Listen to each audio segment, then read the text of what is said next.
Bonjour à tous, bienvenue sur le Clan Orgelson, c'est Brax, première game du Moot 2019. Désolé pour le temps qui s'est passé parce que aux sorties du Moot, donc comme vous l'avez pu voir sur Facebook, j'ai perdu ma voix, tout simplement.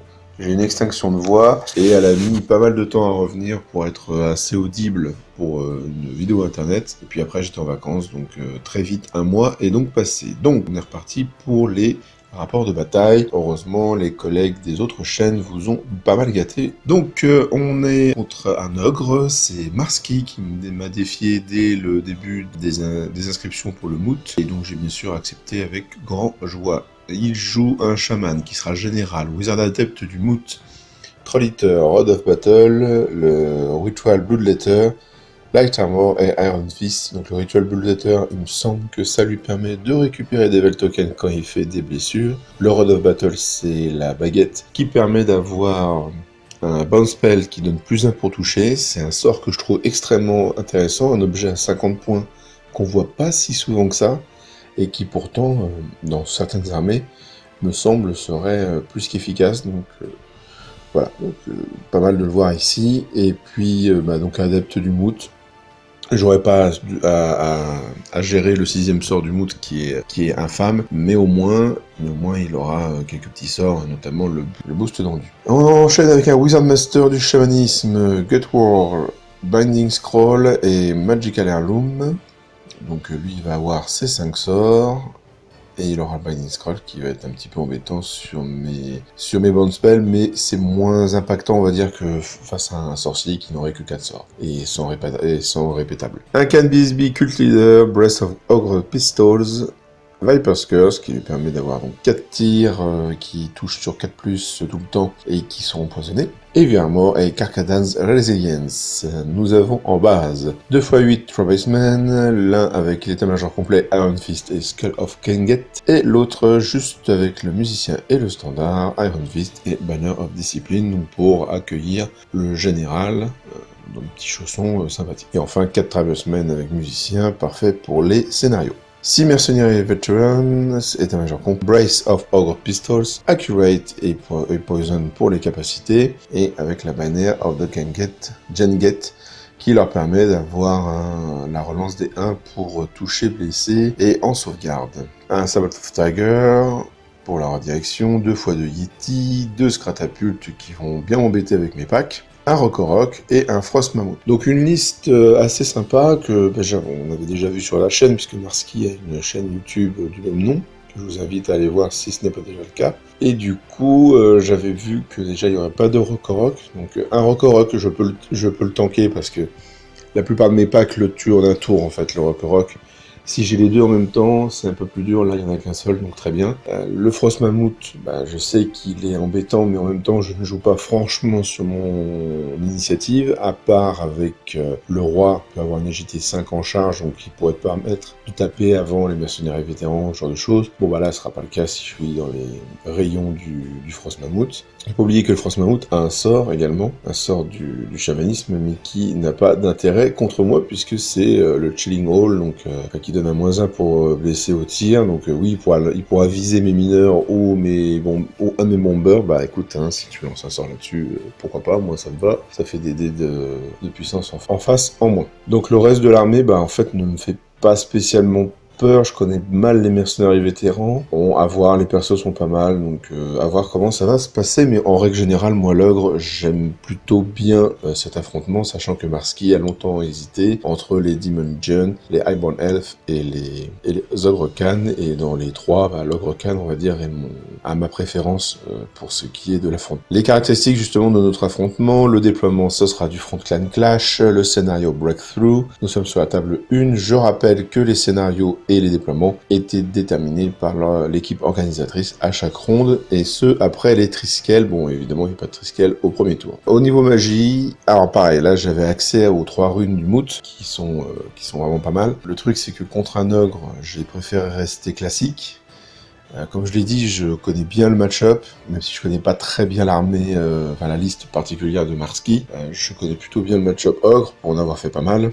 Je sais que je m'en sors plutôt bien dessus, et pour cela, il me faut mon triplé habituel, la off, donc la relance pour blesser, la gleaming, -1 pour être touché et au tir et au corps à corps, et la résilience, -1 pour être blessé dans tous les cas. Et bien sûr, le tout en double, c'est la force de la magie naine. Magie de l'adversaire, en chamanisme, il prendra bien sûr son héréditaire, le 1, le 3, le 5, le 6, et au niveau du domaine du mood, ce sera le 1 et le 3. Pour les grudges, je vise les 2x8 Tribesmen. Alors pourquoi? Parce que déjà, il n'y a pas franchement de meilleure cible dans l'armée. J'aurais pu choisir les mercenaires et vétérans, mais je l'ai pas fait.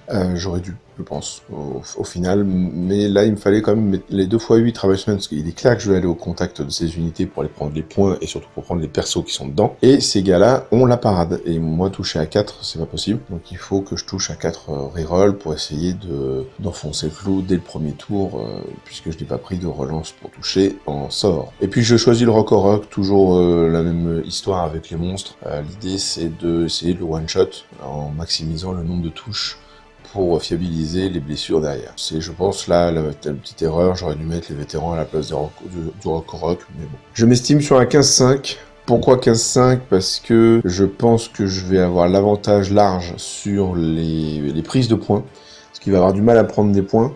Il a pas suffisamment de tir. En tout cas, j'ai, avec les bombeurs et les mineurs, l'espoir, plus que l'espoir, mais de coucher au moins une scratapulte, me déployer pas forcément en pack comme j'ai l'habitude de faire avec mes petits piétons, pour éviter de subir les tirs des Qatar. Et derrière, il a pas une grosse magie de blast. Bon, il a quelques tirs, certes, avec les vétérans et avec la BSB. Mais bon, je pense que je peux limiter la casse. Ça va être dur pour lui de me prendre un pack complet, si je fais pas de bêtises, hors combo de charge. Et voilà. Et par contre, je pense qu'on va annuler le scénar parce que, même si j'ai des mineurs, donc je suis un peu meilleur que d'habitude, j'ai peu de projections pour prendre le breakthrough. À la rigueur, je peux le nuller. Donc voilà le déploiement. Comme vous voyez sur la table, il y a des espèces de micros, là, c'est souvent des micros d'ailleurs, des micro-cravates, puisque Marski a enregistré l'entièreté de la game. Vous pouvez voir la game en entier sur sa chaîne YouTube. Petit problème de son pendant l'enregistrement, parce qu'il y avait beaucoup de son derrière, de bruit autour de nous. C'est pas très grave, vu l'état de ma voix, en tout cas, vous aurez pas entendu grand chose de ma part, mais au moins vous pouvez regarder la game et voir un peu comment on a fait les trucs. Au niveau de son déploiement, de gauche à droite, nous avons les 4 Tribesmen, un petit duo de Yeti, une scratapulte, les 8 Tribesmen sans champion avec le général, donc la bannière de discipline, les mercenaires et vétérans avec le mammouth derrière, les autres Tribesmen avec la BSB et le Wizard Master, 2 Yeti, le Rock qui est derrière, la scratapulte, et pour terminer, le Salvatus Tiger. De mon côté, j'ai fait en fait, Marski a tout déployé rapidement pour pouvoir commencer. Je pensais bien qu'il allait faire ça, donc je l'ai laissé faire du coup, et je me suis fait un petit flanc refusé évidemment contre une armée qui va vite, qui impacte beaucoup et ils sont plus nombreux que moi en termes de prise de place sur le terrain, donc je me suis mis un petit peu sur la droite. Et vous voyez que ma D-Star, et c'est pas optimisé face aux scratapultes, je vais quand même prendre des tirs. Mais au moins, je suis pas paqué, il me mettra pas le maximum de touches si jamais les projectiles m'atteignent. Donc on a les 8 All Guardian, un bomber derrière, la Death Star avec tous les persos dedans, la Anvil derrière, les 8 autres All Guardian, le bomber et les 25 longues barbes sur la droite qui vont aller faire leur breakthrough tranquillement. Et vous voyez à l'extérieur les 10 mineurs qui attendent de rentrer en embouche. Donc voilà le terrain au déploiement. Je fais mon avant-garde, je fais une avant-garde assez agressive comme je fais d'habitude contre les ogres. Je me mets bien sûr hors de portée de charge des 8 Tribesmen avec Wizard Master et BSB, on ne sait jamais. Je sais bien qu'il va venir me chaffer avec Yeti, avec Sarotus Tiger, donc je préfère attendre un petit peu. Mais par contre, je mets quand même une pression pour ne pas le laisser tranquillement se placer, mais faire de sa magie, tirer, etc. Lui, il me répond bien sûr avec l'avant-garde des Yeti qui viennent se placer à 6 pouces de moi. Les autres Yeti font leur avant-garde ici. Et on est parti pour le premier tour de Marski. Donc les Yeti sortent de mon arc de vue. Ils vont venir un petit peu emmerder le monde en bas. Le Sarotus Tiger, rejoint ma Death-Star pour la rediriger vers la forêt. Les Yeti se ramènent, les 4 Tribesmen filent tout droit pour aller faire le breakthrough, c'est normal, j'ai absolument rien de ce côté-là. et je vais rien envoyer pour aller les gérer, donc c'est pas la peine. Et puis le reste de l'armée se replace gentiment. Il lance un Break the Spirit sur ma Death Star, évidemment, donc ça je m'y attendais aussi. Il le réussit, ça c'est cool, comme ça je laisse passer et je le casse, on n'en parle plus, c'est bon pour la fin de la game. Et par contre, manque de bol pour lui, il rate une bête du chamanisme, un Totemic Summon qui rate. Donc tant mieux pour moi. Il fait un double incident avec les scratapultes, donc ça commence mal pour lui. Il y en a une qui perd un point de vie, celle qui est à droite, et l'autre ne pourra pas tirer pendant 2 tours. C'est une très très bonne nouvelle. Celle qui peut pas tirer pendant 2 tours, c'est celle qui est le plus loin de moi. Celle qui est le plus proche, elle a perdu un point de vie, vu que je vais peut-être pouvoir l'agresser avec mes quelques tirs, elle va tomber plus vite du coup. Donc voilà, ça c'est vraiment très bon pour moi. Et au tir avec les vétérans, il va me tuer 4 longues barbes dans la Death Star. C'est pas grand chose. Au tour 1 des nains, donc je me déplace comme ceci, je sais plus si j'ai chargé les Yeti avec les All Guardian et que je les ai ratés, c'est possible. Toujours est-il que le bomber en tue un rien qu'à la bombe, donc ça c'est cool. Je rappelle que les bombes c'est force 3, enfin c'est 1 des 6 fois 2 touches. Si on fait 6, on fait les 12 touches, puis après on n'a plus de bombes pour la partie. Et c'est force 3 AP1, donc c'est pas la meilleure arme contre l'ogre, mais bon, ça peut faire des trous, et là, ça a tué un Yeti, donc c'est quand même plutôt pas mal. Donc voilà, donc je me suis placé comme ça, vu que je pouvais pas charger le Sabre-Tooth Tiger, je me suis remis en pack, puisque la danger des scratapultes a été pas mal diminuée par les doubles incidents de Marsky. Donc je préfère me remettre en pack pour être plus manœuvrable et avoir tous les bonus fixes. En magie, je passe une résilience et une off sur la Death Star, au cas où il voudrait me charger avec quoi que ce soit. Bon, je pense qu'il le fera pas, hein. Même avec le Rock, là ça devient très dangereux s'il arrive à me charger, pour lui, j'entends. Et je tue le Sabre-Tooth Tiger au tir, j'arrive pas à tuer le Yeti avec l'autre bomber, donc bon, voilà, au moins je me suis débarrassé d'un chaff, et puis j'ai remanié un petit peu toute ma ligne, et les 25 longbarbs qui vont aller, comme les 4 tribesmen en face, tranquillement aller faire le breakthrough. Tour 2 de Marsky, donc voilà son placement, il met son Yeti survivant face à ma Death Star, évidemment pour la rediriger. Les 2 autres Yeti viennent rediriger mes gardiens. Les gardiens de droite, pour l'instant, sont pas trop inquiétants pour lui. Il déplace un peu ses unités, pas trop, hein. C'est plus, il temporise, hein. Il a du tir, de la magie, pour l'instant. Il va essayer de m'amoindrir et de m'embêter le plus possible avant de tenter des combos de charge ou de venir vraiment pour les corps à corps. En magie, il passe une Totemic Summon en faisant 17 sur 3D. Malheureusement, je ne vais pas tenter de le dissiper parce que ce serait perdre des dés de dissipation pour pas grand chose, je pense. Donc tant pis, la Totemic Summon est arrivée. Il rend frénétique son unité avec la BSB. Bon, de toute façon, je ne serai pas à portée de charge le tour d'après, donc pas franchement d'intérêt pour moi de dissiper ce sort. Et il rate un éveil de la bête, mais là encore, l'éveil de la bête n'aurait pas aidé puisqu'il visait une unité qui ne serait pas encore à corps à mon tour. Au tir, il me fait un point de vie dans l'Anvil avec son souffle. La kata qui bomberait, celle qui était blessée, me tue 3 longues barbes. J'ai un bomber qui prend un point de vie sur la droite avec les tirs de la BSB, je crois. Et je prends un point de vie dans les All Guardian de gauche. Un deuxième tour pour Marsky qui est pas... L'entrée de la bête m'embête, vraiment. Mais sinon ça va. Activer son chaff, il n'y a plus le chat, donc les chats vont décéder le tour d'après. Au tour 2 des nains, je charge avec la Death Star dans le Yeti qui bien sûr tient. J'ai pas chargé avec mes All Guardian pour éviter de me rapprocher des vétérans et des tribesmen. Je me suis juste replacé. J'ai le bomber en haut à droite qui est allé faire 2 points de vie dans la scratapulte avec les bombes et qui fera 2 points de vie à la phase de tir. Donc, et c'est là où je me dis que avec le point de vie qu'elle avait perdu, elle aurait dû mourir, et je crois qu'on a oublié le point de vie perdu pendant l'incident de tir. Donc c'est pas très grave. Le bomber en bas à gauche fait un aller-retour, fait une bombe sur les Yeti, et il finira par les tuer, tout seul comme un grand, au tir, donc c'est très bien, je me débarrasse complètement du chaff. C'était un pari un peu risqué quand même, je trouve, mais rétrospectivement, mais qui a été payant ici. En magie, j'ai passé une résilience sur la Death Star. Et bien sûr, ici, vous voyez les 25 longbarbs qui foncent tout droit vers le breakthrough. Les mineurs ne sont pas au rendez-vous.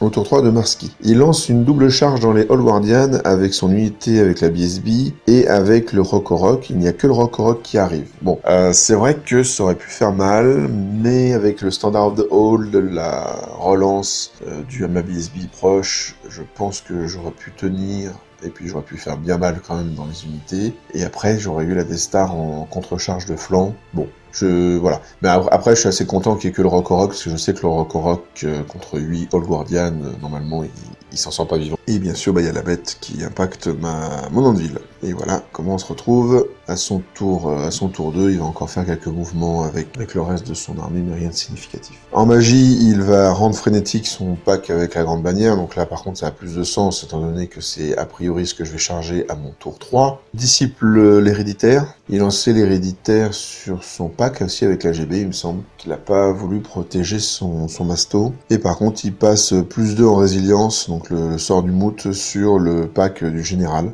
au cas où mes gardiens qui ne sont plus chaffés arriveraient à les atteindre et à faire dedans un bon massacre, parce que même si je touche à 4+, reroll, puisque je les hais, derrière c'est du 2+, et c'est du mort, donc ça peut faire vite très très mal. 8 Old Guardian un peu énervé, qui rentrerait dans les pauvres Trabusmen. Au tir, il ne me fait absolument rien. Au cac, il va me faire 6 impacts, il va me faire 4 PV plus 4 ses attaques, et je vais tuer le masto. Ouais, je pensais en perdre 2 ou 3 des Old Guardian, donc là il s'en est bien sorti avec. Et la Totemic Summon ne fait rien, par contre elle perd un point de vie contre l'Anvil. Au tour 3 des nains, je lance des charges et je les rate toutes. Je prends un point de vie dans les Old Guardian de gauche en tir de contre-charge, parce que j'avais visé les vétérans, qui de 1 étaient légèrement plus proches, et de 2 me permettait de faire ce que je voulais, c'est-à-dire envoyer 8 Old Guardian au milieu de ces lignes avec comme seule contre-charge une Scratapulte et un Frost Mammouth, donc je pense qu'il aurait eu du mal, même si les vétérans m'auraient fait pas mal de dégâts certainement au corps à corps. Bon là je rate la charge, je prends un point de vie, je me rapproche de ces lignes, des lignes ennemies, mais bon bref, donc je favorise ces prochaines charges, c'est un peu dommage de ma part. Et je rate la charge des gardiens sur l'unité de la BSB. Pas tenté avec la Death Star, parce que je me suis dit, si je me rate, j'arrive en forêt. Et là, c'est le drame, parce que j'ai plus de bonus, j'ai plus rien, donc voilà, donc j'ai pas pris ce risque. J'ai pris le risque avec les gardiens, et ouais, je me rate, et c'est un peu dommage.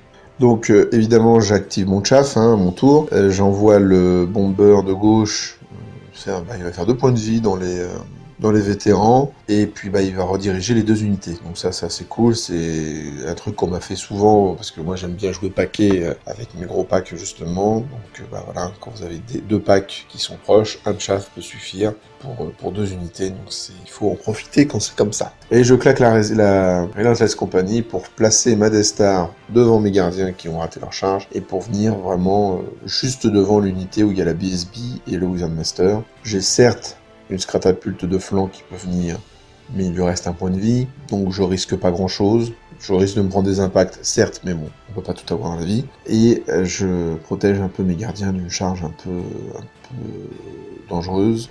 Bon, est-ce que c'est une bonne idée? Je sais pas. En tout cas, ça place ma Death Star ici. Je me débarrasse de ce risque de rentrer en forêt avec une charge ratée.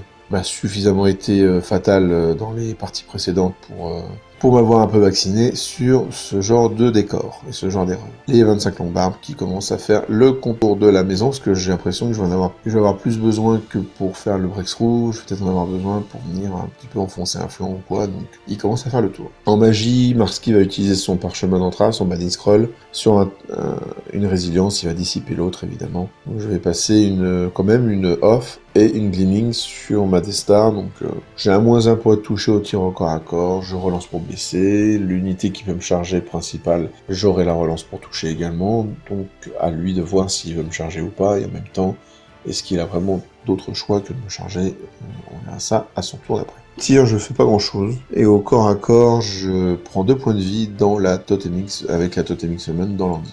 Au tour 4 de Marski, je vais avoir que des photos floues, je suis désolé. Il charge mon bomber avec l'unité de son général, mais pas avec les vétérans. Mais bon, il était là pour ça, ce brave bomber. Il charge ma Death Star, malgré tout, parce que il se dit que il y a forte raison qu'il n'a pas franchement trop le choix. Donc il va y aller, et puis au moins il va prendre les touches impact. En magie, il va passer un héréditaire et la frénésie sur sa BSB, donc sur l'unité de sa BSB. J'ai pas réussi à dissiper au moins ces 2 sorts, donc voilà, on va avoir chacun 2 sorts, et tous les 2 unités de combat de corps à corps. Normalement j'encaisse plus, mais là il va y avoir pas mal d'attaques. Et fort heureusement je dissipe le +2 en résilience, parce que là par contre résilience 6 ça aurait été un peu compliqué. Au tir, il va me tuer All Guardian à gauche avec les vétérans. Et au corps à corps, il va encore me faire un point de vie dans l'Anvil, il ne me reste plus qu'un. Au corps à corps toujours, donc contre l'unité qui est contre ma Death Star, il lance un défi avec son Wizard Master. Et j'hésite à le prendre avec mon roi, je me dis j'ai besoin du roi pour faire du score dans la masse. Je rappelle que le roi, au mieux, hein, il faut vraiment que les planètes s'alignent, mais au mieux, il peut faire 12 PV, sans compter ce que fait le trône. Bon, il peut faire aussi de la merde, hein. Ça s'est déjà vu. Ça s'est plus vu d'ailleurs que les 12 PV. Mais ce que je veux dire, c'est qu'il est capable de me ramener 6-7 PV à lui tout seul. Alors certes, contre le Wizard Master, c'est un Wizard Master du chamanisme qui a réussi un sort, donc je peux le blesser qu'à 5. Donc ça, c'est un peu trop compliqué pour moi, donc je l'accepte, son défi.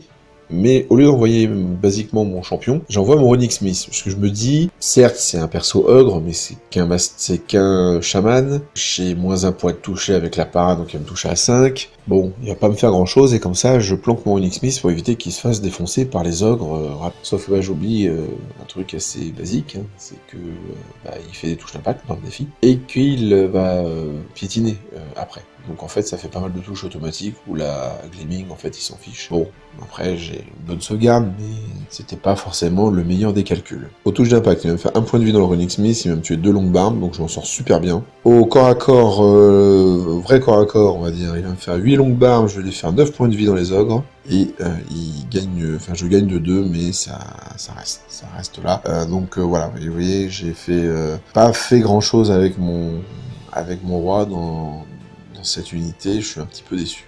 Le bomber, bien sûr, va se faire défoncer, et la charge irée se rate d'1 pouce dans mes gardiens, donc il n'y aura pas de touche d'impact, et je vais pouvoir charger allègrement le tour d'après. Au tour 4, donc les gardiens rentrent dans l'unité du général.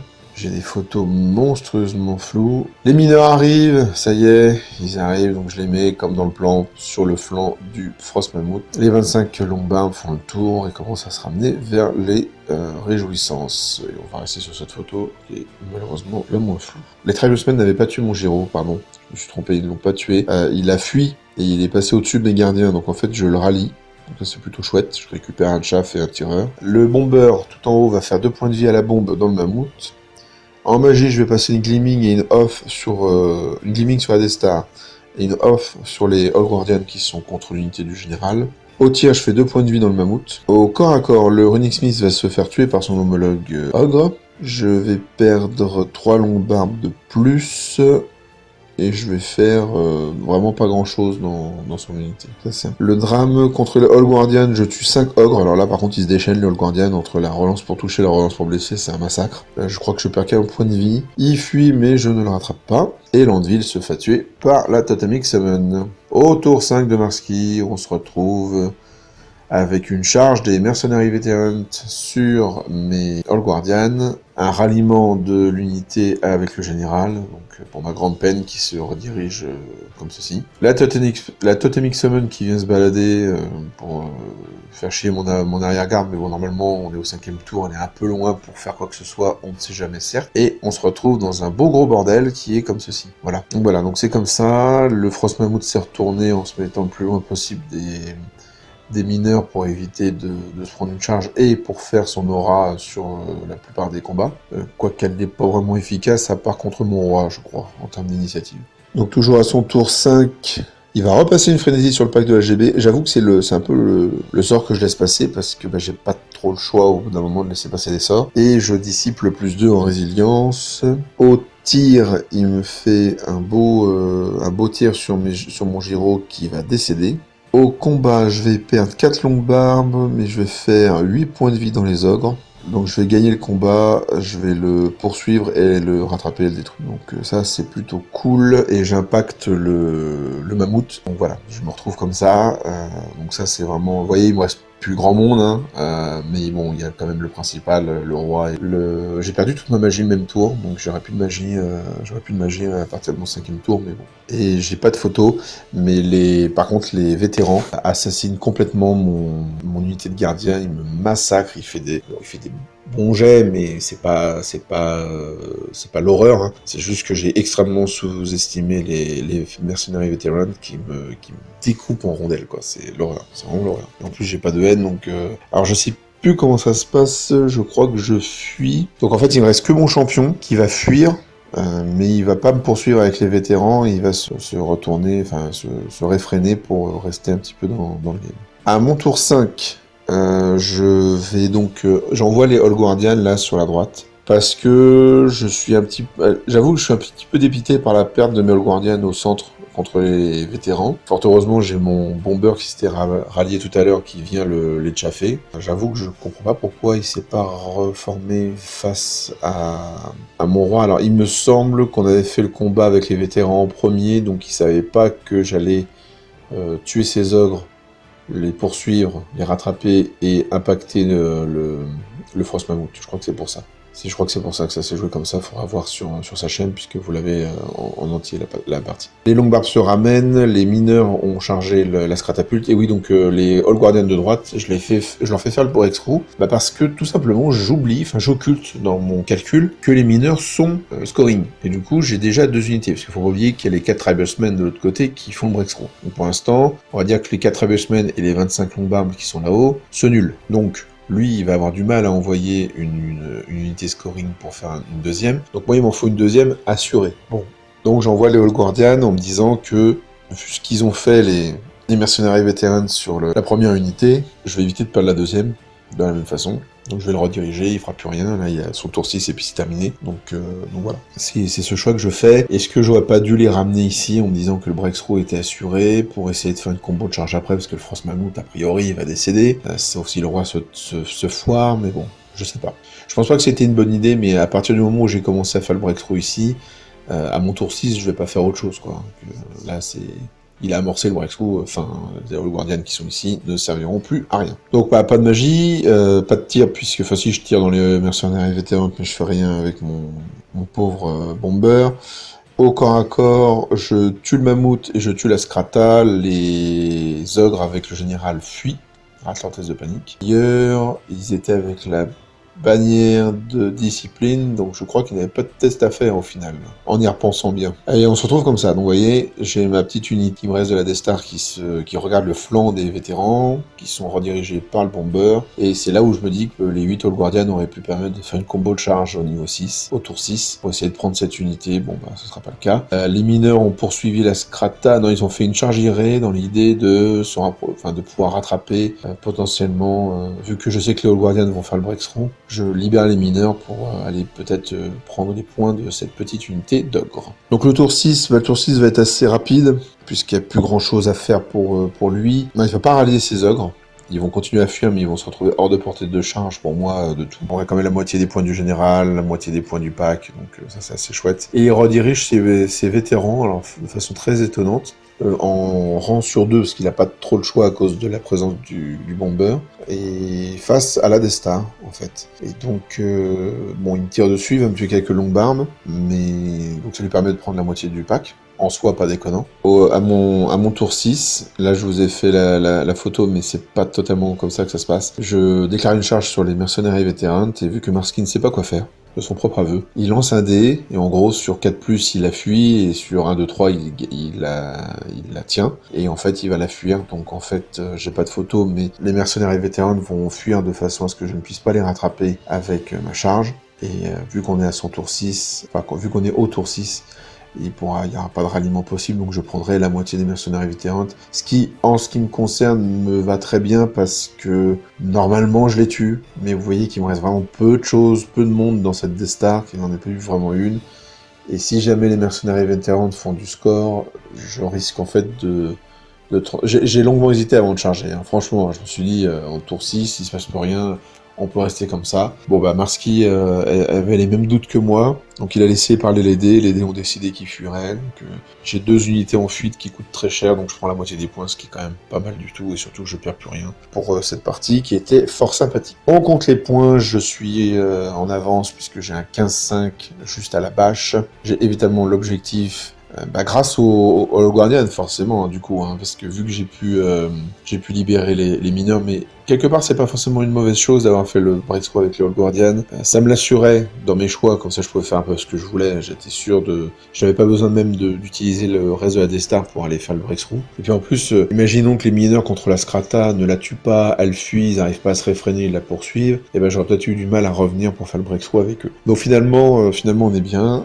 Donc j'ai l'objectif, ce qui finit sur un 18-2. Donc je suis très content du résultat. Je veux pas avoir l'air blasé en disant ça, mais c'est un résultat que j'ai l'habitude d'avoir contre les ogres, quand ça se passe plus ou moins bien, hein, quand il n'y a pas de drame à droite à gauche. J'osais pas, en fait c'est mon estimation en ayant eu le breakthrough. Voilà, donc le breakthrough qui était pas évident du tout à engager au début. Et puis au final, vu le déploiement, vu que Marski a dû rester paquet malgré tout, il a eu du mal, et puis que j'ai les mineurs, bon, ouais, j'ai pas l'habitude de les jouer, donc voilà, je sais qu'ils sont scoring, hein, c'est pas le problème, mais à ce moment-là, au moment où j'ai décidé de faire ce mouvement avec les Old Guardians de droite, je sais pas, j'ai occulté le fait qu'ils étaient scoring, et donc voilà, mais au final, bon, c'est pas plus mal, j'aurais pu, s'ils avaient pas, parce qu'il a fait une très grosse fuite à la fin avec son unité de général, s'il avait pas fait une si grosse fuite, parce que j'ai déclaré la charge avec les mineurs, mais du coup, il se retrouvait hors de portée de charge avec la deuxième fuite. Voilà, donc très content de la partie, c'était vraiment très sympa de jouer contre Marski. Je te remercie d'ailleurs parce que je sais que tu regardes la chaîne, que je suis très content de ce 18-2 qui va me permettre d'être bien placé au tour 2, je vais certainement me faire défier, et on se retrouvera très bientôt sur la chaîne pour la deuxième partie du Mootland 2019, cette putréfaction sur vous.